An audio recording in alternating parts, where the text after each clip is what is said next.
I'm Darren Owen and I'm a racecourse commentator covering race meetings throughout Britain for Racetech, and Racetech provide the commentary service for the racecourses, Racing TV and Sky Racing. Right, okay, so I started off as a race commentator in the early 90s and then worked my way to the racecourse side of it, late 90s.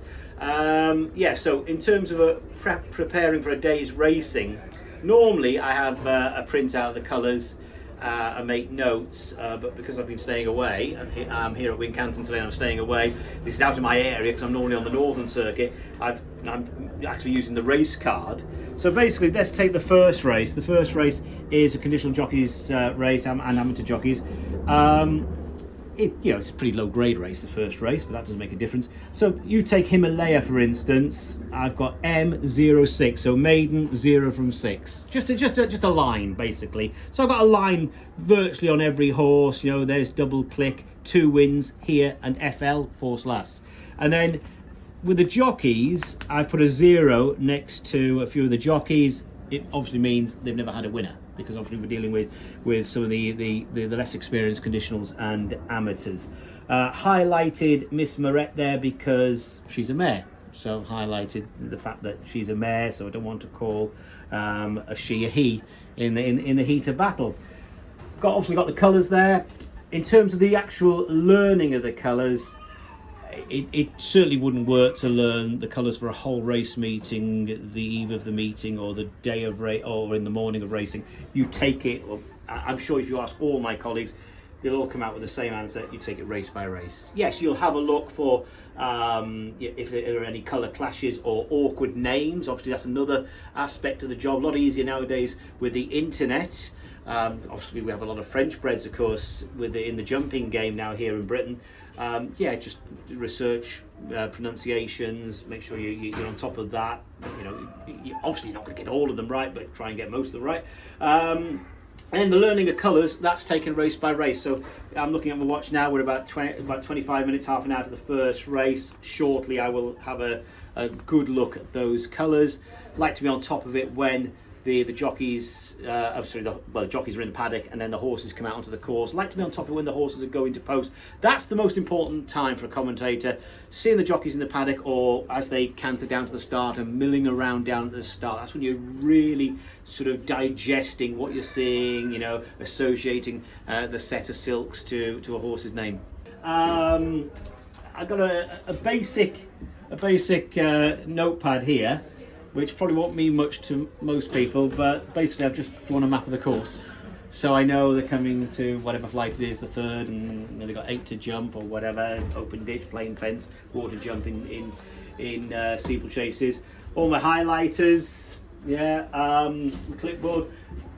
This is the box of tricks. This is what we're working from. It's obviously, all this is rigged up by Racetech before racing. They do a great job rigging up and de-rigging at the end of the day. We've got the easy bit. We just rock up, put the headset on and press the buttons and just hope the buttons work. But they do work, I assure you they do work. And this is the box of tricks, the Racetech box of tricks. So basically we have a few various controls here. These are basically volume controls. So we've got, for instance, the headset, what's coming through my cans here. I can listen to Racing TV or Sky Sports Racing, and I can also hear what is going out over the PA in terms of any announcements. And then these buttons down the side here, the red button's the most important button. When that red light appears, it means you're going live. So that's the red button there. White buttons, I can speak to the director in the Racetech scanner, who's controlling the whole output from the racecourse. And I can also speak to the broadcast engineer in the weighing room. This box, this is my big remote control for the TV. There's my TV. So basically, there's a number of buttons on here, on this box, controlling the TV. The current feed there now on the TV, by pressing that end button there, that's basically the feed commentators will work off. That is the clean feed, totally clean feed. Well, what I mean by that, there is no satellite delay. Call the race off that. Then I've got other buttons to press. I can watch the racing from around the country on Racing TV there. There's the text screen for my betting information. The next button along, that's probably the closed circuit, various closed circuit feeds. And if you're bored in between races, you can watch Loose Swimming on ITV or whatever takes your fancy. There is Sky Sports Racing. And then the buttons across the top, there's a few buttons across the top.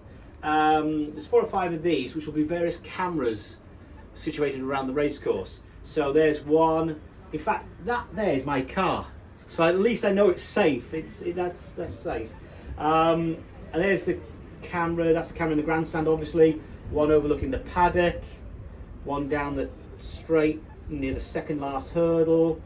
So there's various cameras. Now, basically, during a race, you don't think about playing around with those. But they are very useful for getting close-ups of the horses when they're down at the start. Very, very useful for that sort of thing. And basically that's it for that. Binoculars, yeah, obviously every commentator needs a pair of binoculars. Regarding, one of the most common questions we have as commentators is, what do you use? Do you use a TV?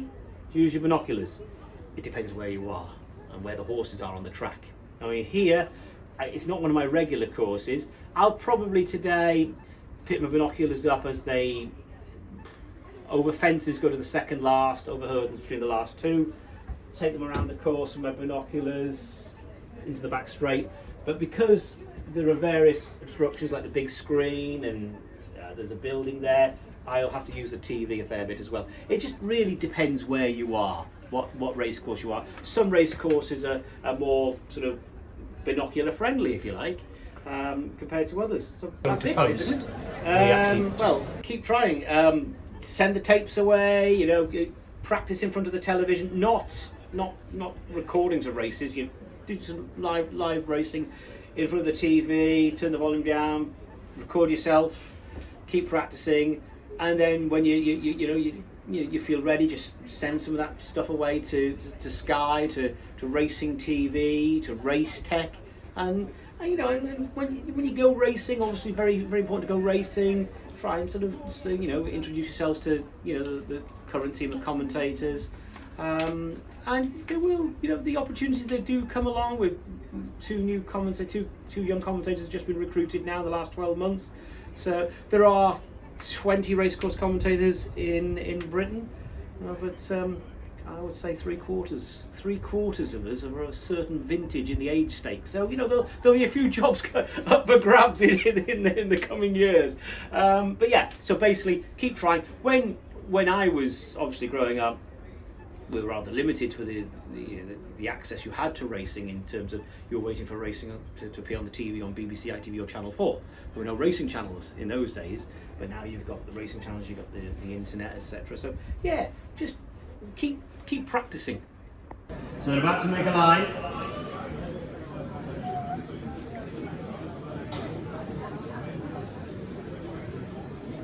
So 4 runners facing the starter for race 2 here at Wincanton. Going over the 2-mile journey, and they're off for the Kingwell Farm Novices Limited Handicap Steeplechase. So they're about to face the first of the 13 fences. A bit of pace on with the front 3 here, and over the first fence they are all cleanly over, with Bo Balco showing the way, with Scarface between horses, and on the outside Soul Icon with Tritonic last of the quartet. And they're turning into the straight now to face up to the second, and it's Harry Cobden aboard Bo Balco making the running. Scarface in the black and white jacket holding second, with Soul Icon on the outside of Tritonic as they negotiate fence number 2. Line of 3 fences to jump in the straight this time round. It's Bo Balco from Scarface, leading margin around 2.5 lengths. Soul Icon is following, with Tritonic making a really good jump up along the inside of Soul Icon. So they're about to face the fence, which will be the last next time, and it's Bo Balco coming to it this time. Here's Sprint Bo Balco over it really neatly, as for the other 3. Scarface second place, Tritonic and Soul Icon are next. It's Bo Balco leading them towards the winning post with a circuit to go. About to go into the turn. Bo Balco, Scarface, Tritonic and Soul Icon. That's the running order. 4 runners going to the old water, going towards the far side of the track.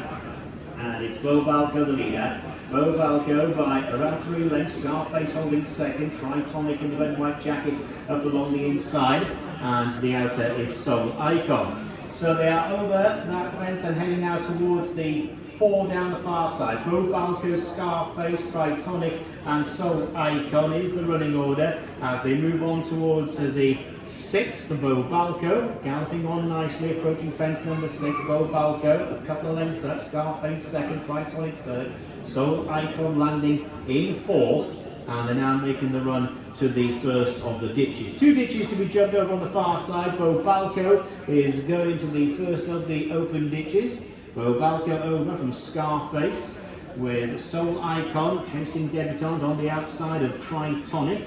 This jumping fences also for the first time today. Bobalco, meanwhile, second start of the fences is in front. Bobalco from Scarface to the inside of running rail. So Icon is next. Tritonic just being squeezed along now by Tom Cannon as they draw towards another ditch. The last of the fences down the far side. Bobalco is widest of all and has got a bit of company there with Scarface up the inner. So Icon coming there between horses, and Tritonic is the one off the bridle. Tritonic just being pushed along as they leave the back straight. So 3 of them going towards the downhill fence down the side. It is 4 from home, and Scarface is the one going the shortest way on the inside running rail. Bobalco is 3 wide, and Soul Icon trapping along between horses. The 3 of them over that fence. They take no prisoners. Scarface came out worst of all in the jumping department. The other 2 a little bit quicker in the air. So it's Soul Icon and Bobalco at the top of the straight. Scarface now being driven along. Tritonic trying to work his way back into contention, having got tapped for a bit of toe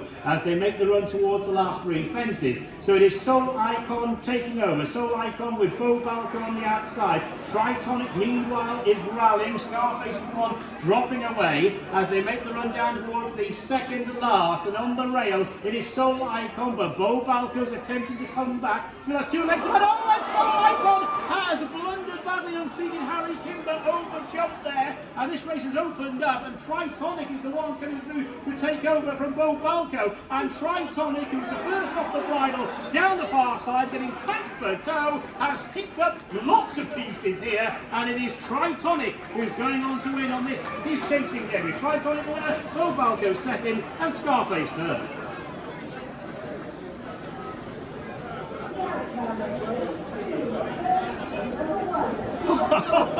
Didn't see that coming.